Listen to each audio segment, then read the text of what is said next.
how I work a lot is that I just simply open up to spirit and I just allow information to flow through and to me. Now y'all know that I don't have any control over who comes through, what they say, what they don't say. If you want a password to something and you only want that coming from your grandma, I'm going to tell you, you're probably going to get disappointed. My official job title is Afterlife Connection Specialist and Intuitive.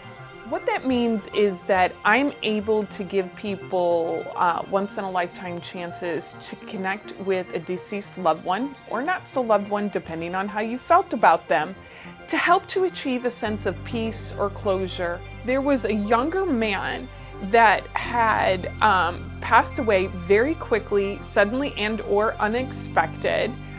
He would have been, I don't feel like he was anything older than 25. He had a personality that was like really just high octane, kind of the salesperson, networker type of personality. Like he was just like, I hear the words in my mind like full throttle with this guy on here. I feel like he had a brotherly energy. Well, I had a brother. He died young. Okay.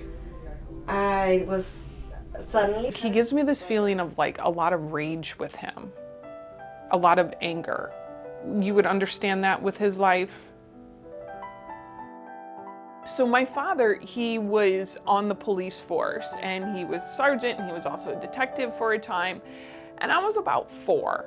And he was stumbling around trying to tell me and my older sister that our great grandmother had died. And I remember he was just kind of like, and I remember just interrupting him and being like, Dad, I know great grandma has died. You know, I know that's what you're trying to say. Can we go to McDonald's? And do you also have a grandmotherly figure that was on the other side as well? Should have been a bigger, bustier woman. My Mexican grandmother. She keeps kissing you and calling you happy birthday. My son's birthday was last week. Tell him happy birthday from her. I don't really like the term client. I don't like the term customers and I don't like the term client. I more like the term of, you know, let me be your spiritual friend for a minute. Let me be that person that you feel really, really super safe with. For you, I become aware of like this feels like father or grandfather to me. And it feels like grandfather, but he was more of a father to you. It keeps repeating the phrase in my mind, biting off more than you can chew. And he shows me a plate of food overflowing. And so that's always my sign that you've got enough on your plate, you're doing too much. I can see that. I will hear things in my mind that it's not my thoughts, it's not my voice.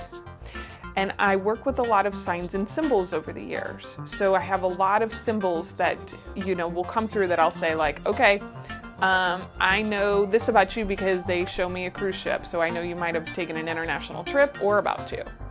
What is this about that?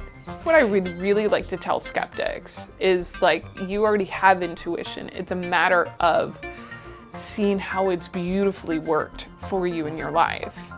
And I like to tell people a lot too, like, you don't have to believe in me as a medium. You don't have to believe in me as an intuitive. I could give a shit less, to be honest with you. That's not my job to make you believe. My job is to deliver messages of spirit with love and with compassion. It feels really good to be able to know that somebody just left a burden that they've been carrying around for decades. It's just a feeling of like, whew, that was fucking amazing. Let's do it again.